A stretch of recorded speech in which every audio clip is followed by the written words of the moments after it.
গত কয়েকদিন বিক্ষোভে উত্তাল ছিল জাহাঙ্গীরনগর বিশ্ববিদ্যালয়। ক্যাম্পাসের একদিকে শিক্ষার্থীদের বিক্ষোভ স্লোগান আর অন্যদিকে অনশন। দাবি ছিল পোষ্যকোটা বাতিলের।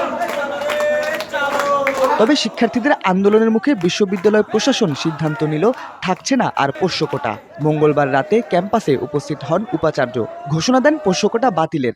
আমরা এই বক্তব্যগুলো সর্বস্তর থেকে কেন্দ্রীয় ভর্তি পরীক্ষা কমিটির জরুরি সভায় নিয়ে যাই।